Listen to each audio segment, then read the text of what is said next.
It's not going to go away, Kevin, Coach Collins. And once again, I appreciate each and every visit we have. It always goes too quickly, my friend. Thank you for having me on. I'll give you a private call, and we'll talk about other matters, okay? There you go. It's www.collinsreport.net. We'll do it again, sir.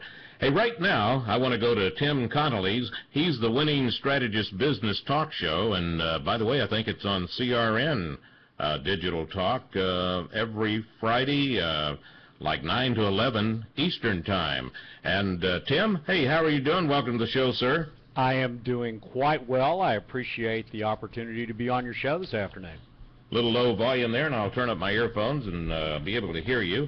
Boy, I'll tell you, this whole thing about this moratorium, number one, you know, he calls in all these experts, and they don't recommend a moratorium. Then they leave, and he throws it on there, and they say, hey, this reflects us. It sounds like we're the ones that suggested that. And I know that earlier story I had from CNS News that 8 of those 15 experts, they're a little upset with how this went down. Not only are the experts upset, the judge flat out says in his order that the administration, I don't think he said lied. I think he said this is not a statement of fact. That's pretty serious stuff when a judge actually says the administration deliberately misled the individuals and the experts that created this report. Very, very serious stuff. Well, you know, and he misled the American public when he did his address from the Oval Office when he said, you know, we've run out of drilling space, there's no place to go, and the fact that they have to drill way out there. You know, it wasn't like they were forced to drill out there. There were quite a few lies coming out of his mouth on that Tuesday evening. Well, I think that pretty much you got to know when the truth comes out to know when the lies are coming. You know, it's almost like the old saying, you've got to feel pain to feel good. With this administration, you sound like you played football. Yeah, I did indeed, until somebody took my knee with them on a clip one day. But this administration has become so expert at playing to the politics and not to the fundamental issues. And the fundamental issues that the judge brought out is you don't shut down highways because you have a car wreck with a fatality.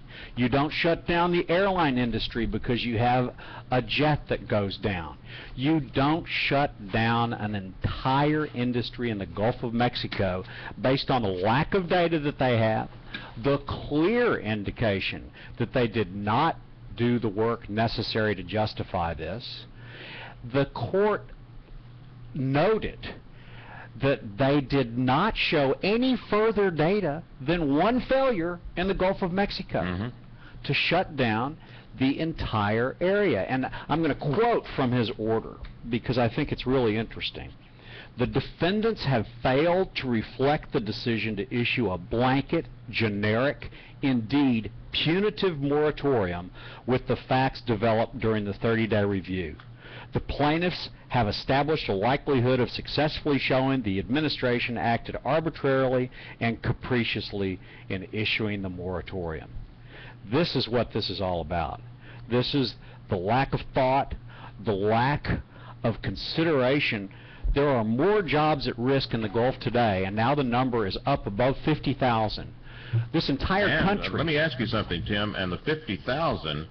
those are people who are working the rigs and things like that, because I heard it's over 100,000 on the non-related jobs, you know, directly servicing the wells. But these are people, you know, the fishing industry and tourism and all this, it just keeps adding on. How about this one? And this was really sad. I was in Galveston this weekend, and I was at a place that we go to for our fresh seafood, and the boats come right up to the dock, and we're able to get fresh fish and shrimp and no oysters.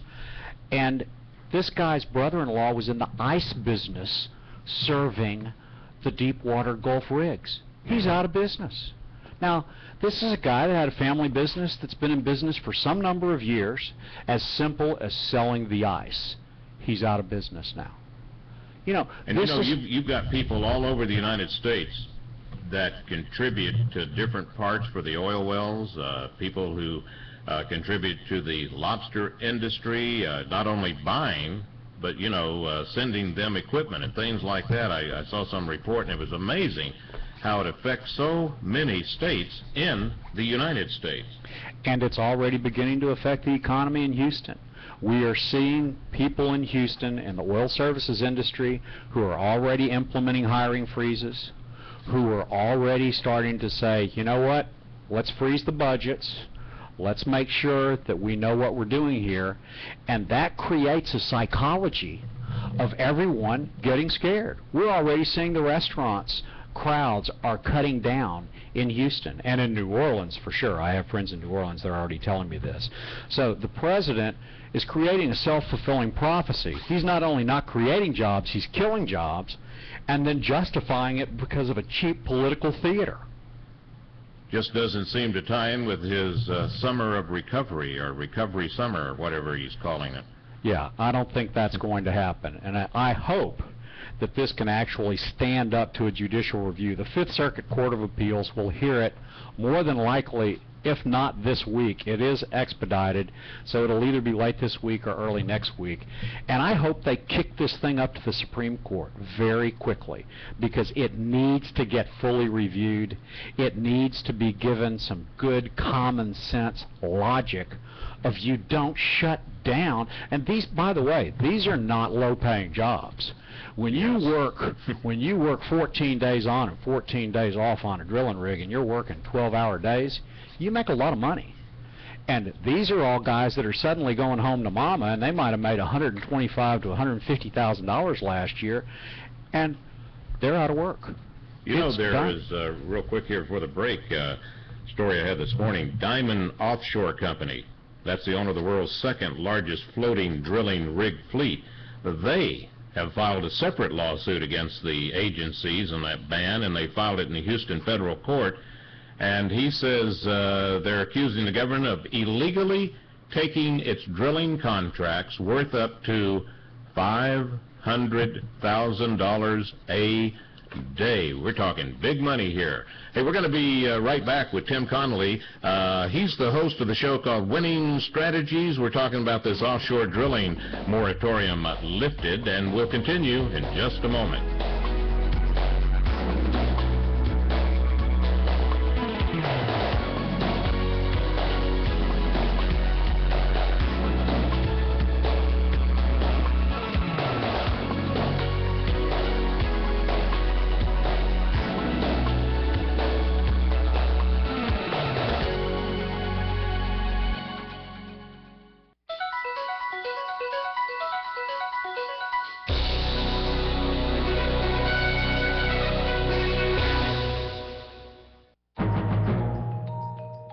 Does your furnace need repair? Your house need cleaning? Or maybe you're ready to update your kitchen? Big or small, whatever your home improvement need, now it's easy to find the right home pro for your project. Log on to redo.servicemagic.com. ServiceMagic is a free online resource with instant access to top-rated remodelers, maids, handymen, roofers, and many other home contractors. Just go to redo.servicemagic.com. ServiceMagic has a network of licensed and insured contractors in hundreds of home improvement categories. If you need a painter, electrician, plumber, or any other home service, visit redo.servicemagic.com. It's easy and it's free. And it's the source to find neighbor-recommended contractors in your area. Now, you can hire a pre-screened home pro with confidence. Go to redo.servicemagic.com. It's quick, it's free, and there's no obligation. Go to redo.servicemagic.com. That's redo.servicemagic.com.